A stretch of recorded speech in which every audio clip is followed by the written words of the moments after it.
This is the English service of Radio Algeria International. It's time for the news.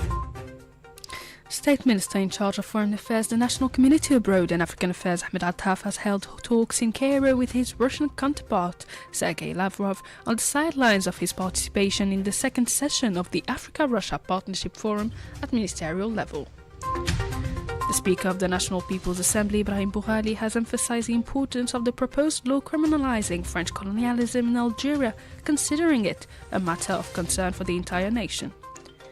The Organization of Islamic Cooperation, OIC, has strongly condemned the Israeli army's bombing of the school sheltering displaced persons in the Gaza Strip, which resulted in the killing of several Palestinians and the injury of dozens of others, describing the attack as a blatant violation of international humanitarian law.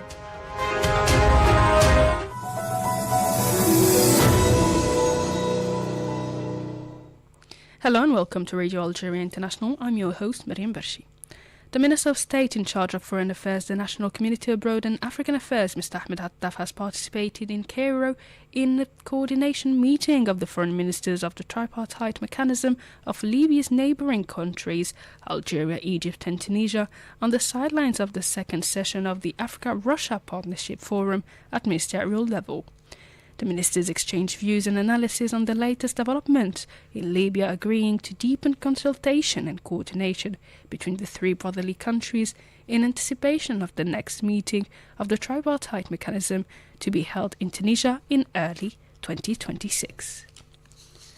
The Minister of State in charge of Foreign Affairs, the National Community Abroad and African Affairs, Mr. Ahmed Attaf, has stressed that the partnership between Africa and Russia has reached a level of maturity that allows it to be an essential lever in the process of establishing a more just and equitable international order.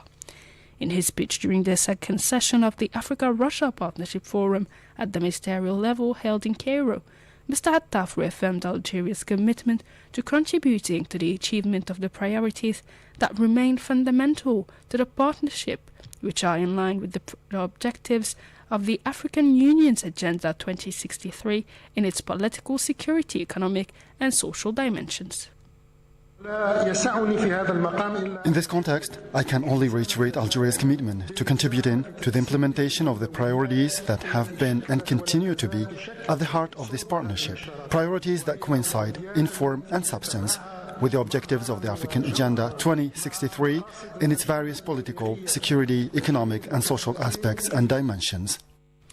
On the political level, the Minister of State stressed the importance of the African-Russian consensus in contributing to the completion of the decolonization process, especially on the African continent, recalling that Algeria, which hosted an international conference on the legal criminalization of colonization in early December, strongly supports the idea of establishing an international day to fight such a phenomenon, which has no place in today's world or in the future. From a political point of view, we first reaffirm the importance of consensus between Africa and Russia in contributing to the completion of the decolonization process, especially on our African continent. Algeria, which earlier this month hosted an international conference to unequivocally condemn colonialism in legal terms, strongly supports the idea of establishing an international day to combat this heinous phenomenon, which has a place neither in today's world nor in tomorrow's. In terms of security, Algeria held the African-Russian commitments to the principle of African solutions to African problems in a context marked by the exacerbation of terrorist threats on a continental scale and the proliferation of hotspots of tension, crisis and conflict. Mr. Attaf said that the partnership between Africa and Russia must aim to strengthen national capacities, reject foreign interference and promote political approaches in peaceful solutions. In terms of security, we welcome the renewed African and Russian commitment to the principle of African solutions to African problems in the face of worsening terrorist threats at the regional level, as well as hotspots of tension and escalating conflicts. In the face of these challenges, our partnership must adopt an approach based on supporting national capacities, rejecting external interventions, and promoting political approaches and peaceful solutions.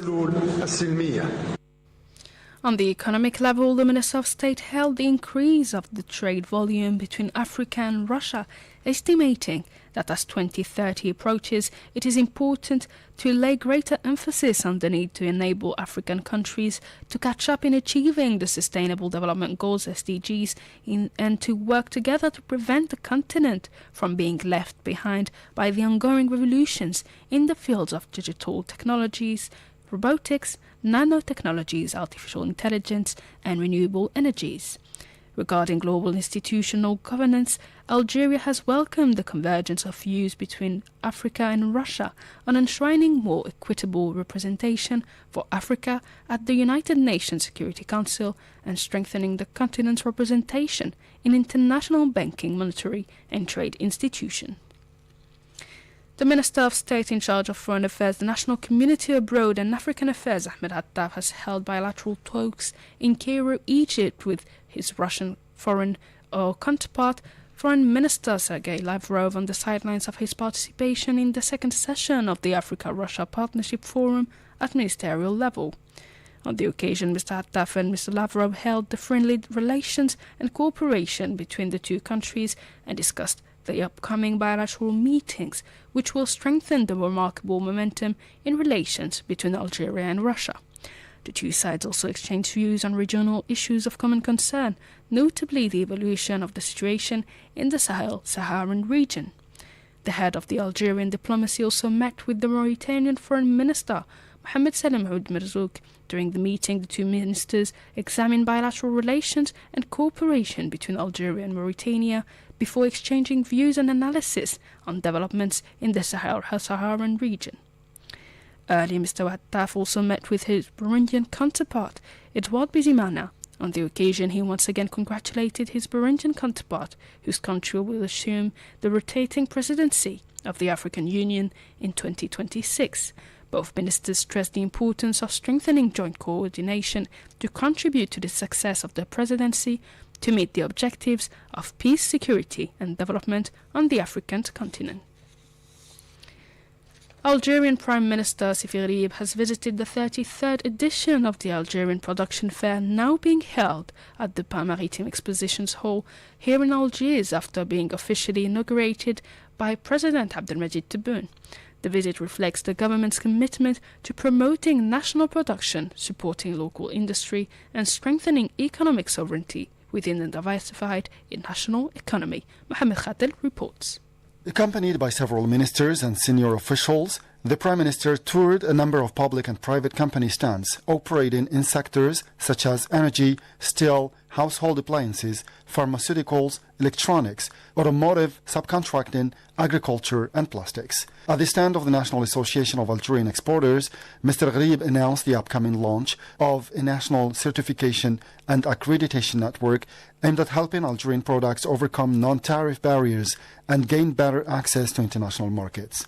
He also called on the National Steel Company, SNS, to speed up the completion of grain storage silos, announcing a coordination meeting next week to ensure their full delivery before the end of the first quarter of 2026. The Prime Minister reaffirmed the government's firm support for local producers, investment, innovation and job creation, stressing that backing national production remains a strategic choice to reduce dependence on imports. He further announced that a team from the Prime Minister's office will conduct field visits throughout the fair to listen to investors' concerns and improve the business climate. The Algerian Production Fair, running from December 18 to 27, brings together more than 600 companies from industrial and service sectors, including mechanical, chemical, electrical, electronic, and defense industries. The Speaker of the National People's Assembly, Brahim Boughali, has emphasized the importance of the proposed law criminalizing French colonialism in Algeria, considering it a matter of concern for the entire nation. In a public session attended by members of the government and representatives of revolutionary family organizations, Mr. Boughali presented on behalf of the heads of the parliamentary blocs in the National People's Assembly the text of the proposed law criminalizing French colonialism in Algeria, stressing that the issue of criminalizing colonialism is a matter of concern for the entire nation, one in which sensitivities dissolve and differences are set aside. Mr. Boughali pointed out that holding this session is not a routine parliamentary procedure, but rather a sovereign act par excellence, a clear moral stance and a clear political message expressing Algeria's adherence to its inalienable right and its loyalty to the sacrifices of its people and the legacy of its martyrs. He underlined that in the exact same text that the proposed law criminalizing French colonialism in Algeria is not merely a legislative text, but a moment of awareness and loyalty, a pivotal moment in the history of modern Algeria, in which the state through its legislative institution renews its covenant and with national memory and with the conscience of history. Mr. Bourali further explained that this text, which enumerates the crimes of French colonialism, defines the French state's responsibility for its colonial past, establishes mechanisms for demanding recognition and apology, and enacts penal measures to criminalize the glorification and promotion of colonialism, does not target any people, nor does it seek revenge or to incite hatred. Rather, it stems from the established principle that crimes against humanity are not erased by time, are not justified by force, and their files cannot be closed by silence. The proposed law submitted to you today, which includes all the crimes of French colonialism, defines the responsibilities of the French state for its colonial history and establishes mechanisms for demanding recognition and apology, as well as setting up penal measures criminalizing those who glorify or promote colonialism. Is not directed against any people, nor is it revenge or nursing grudges. This proposed law, based on internationally enshrined legal principles, comprises 27 articles that affirm that French colonialism in Algeria is a state crime for which France bears legal and moral responsibility. It also includes some crimes committed against the Algerian people, which certainly do not cover up the crime of colonialism in its historical and philosophical dimension. The Speaker of the Council pointed out that the aforementioned text is based on internationally enshrined legal principles. He also emphasized that French colonialization or colonization of Algeria constitutes a state crime for which France bears legal and moral responsibility. Mr. Bourali concluded by expressing his pride in the Algerian people, the rightful owners and guardians of national memory, considering this law one of the fruits of their long struggle and their unwavering determination to defend their sovereignty and dignity. The Organization of Islamic Cooperation has strongly condemned the bombing perpetrated by the Israeli army of a school sheltering displaced persons in the Gaza Strip, which resulted in the killing of 7 Palestinians and the injury of dozens of others, describing the attack as a blatant violation of international humanitarian law. Mohamed Khatil reports. In a statement carried by the media, the OIC renewed its call on the international community to assume its responsibilities, put an end to all violations committed by Israeli forces, enforce comprehensive and lasting ceasefire, ensure the unhindered delivery of humanitarian aid, and secure the withdrawal of occupation forces from Gaza. The organization also stressed the need to activate international criminal justice mechanisms in order to prosecute all Israeli officials involved in these crimes and to ensure that they do not escape accountability. This came as 3 women from the same family were killed and 2 others went missing earlier in the day after their home collapsed in the Sheikh Radwan neighborhood of Gaza City, according to medical sources. Israeli occupation forces detained 5 Palestinians from the Hebron Governorate, south of the occupied West Bank, according to local Palestinian security sources. The sources told Wafa news agency that the detainees included 1 resident from the city of Hebron, 1 from the town of Dura, 1 from Bani Naim, and 1 from Al Arub refugee camp. Meanwhile, Israeli occupation bulldozers razed tens of dunums of land north of the village of Yusuf in the central part of the West Bank. And with that, we conclude this edition of the news. Please stay tuned for more programs on Radio Algeria International.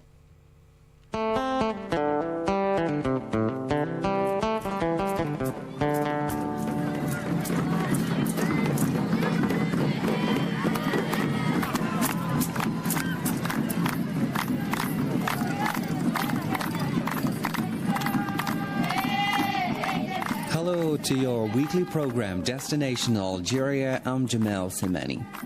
There are a number of great destinations in Algeria that waiting to be discovered. A curious mixture of cultures and influences.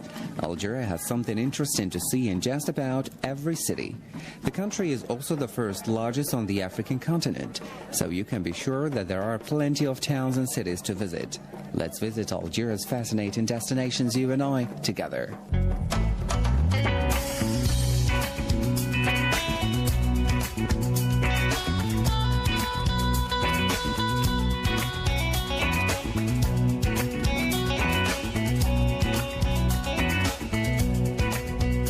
Amsel is a small town situated just south of Tamanrasset province. Tamanrasset or Tamanrasset is a province in southern Algeria in the Ahagar Mountains. Tamanrasset is the chief city of the Algerian Tuareg.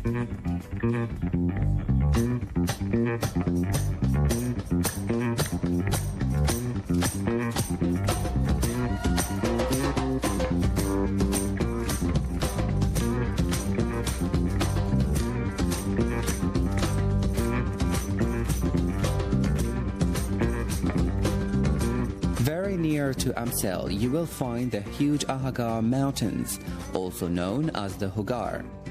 They are situated in the middle of the Sahara Desert in the southern part of Algeria. The Ahagar mountain region is mainly a rocky desert area with an average altitude of more than 900 meters above sea level.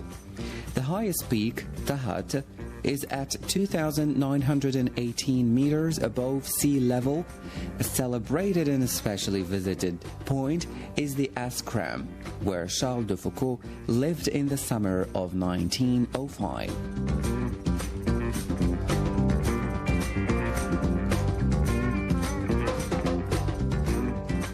Amsel is a lovely destination for a day trip, and it is a wonderful retreat during the busy summer months. The town has a great reservoir, and swimming is allowed. The water of the reservoir is clean and clear and usually has a nice cool temperature. Amsel itself is very much a stranded town with very few attractions to see, but it's worthwhile to stroll around the shops for a bit of relaxation and bargain hunting. As long as you keep in mind that Amsel is a small village situated right in the middle of the Sahara Desert, you'll be fine.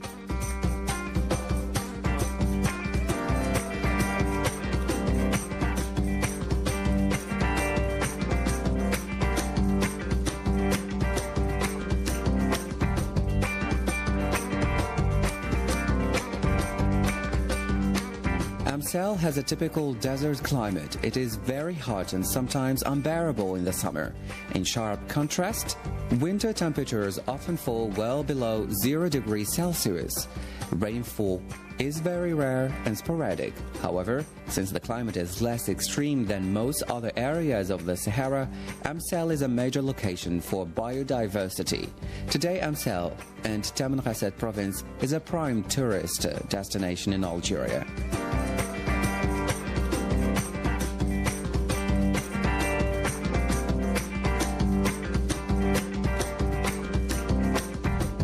In the first part of our program, I mentioned the name Charles de Foucault. In the second part, we will tell you more about him with Mohamed Barazwan.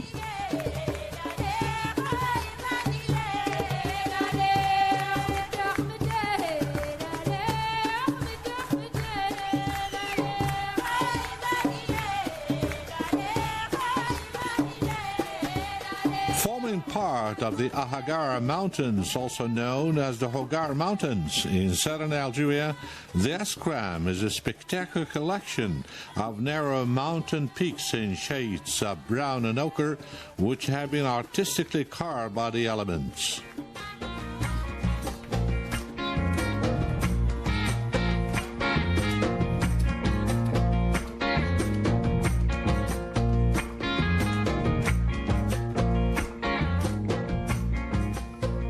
This geological wonder attracts visitors from far and wide, while awestruck by its natural beauty. The Asquam is also renowned for being the site of the hermitage of Charles de Foucauld, which is now the retreat of Little Brothers of Jesus, who continue the humanitarian work he started back in 1910.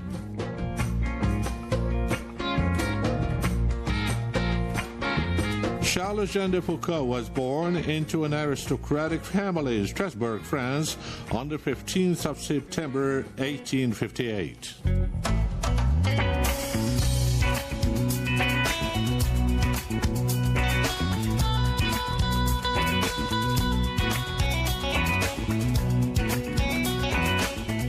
He became a Trappist monk in 1890, left Morocco in 1897, and traveled to Algeria to live a life of ascetic solitude.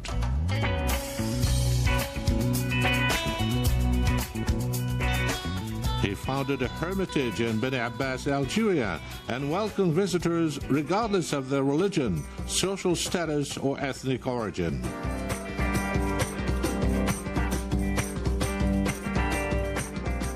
Later on, Charles de Foucauld moved to Tamanrasset in southern Algeria to be with the Tuareg people. He used the highest point of the Ahagara Mountains, the Asquam, as a place to establish his hermitage. He associated closely with the Tuareg for a period of more than 10 years, during which time he studied their cultural traditions and worked on a dictionary and the grammar of the Tuareg language.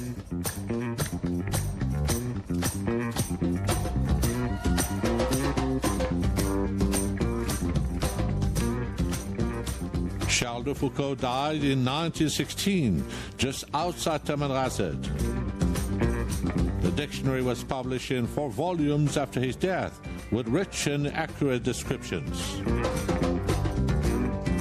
Charles de Foucauld was considered to be a martyr of the Catholic Church and was beatified by Pope Benedict XVI on the 13th of November 2005.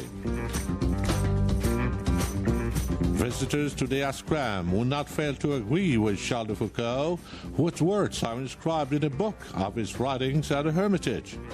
Quote, "The beauty of the view defies description or even imagination. It is marvelous." Unquote.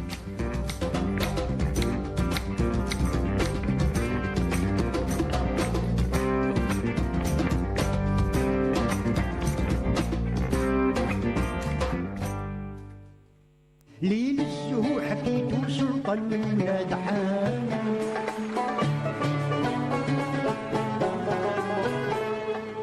ليل السهو حكيتو سلطان من ولاد حان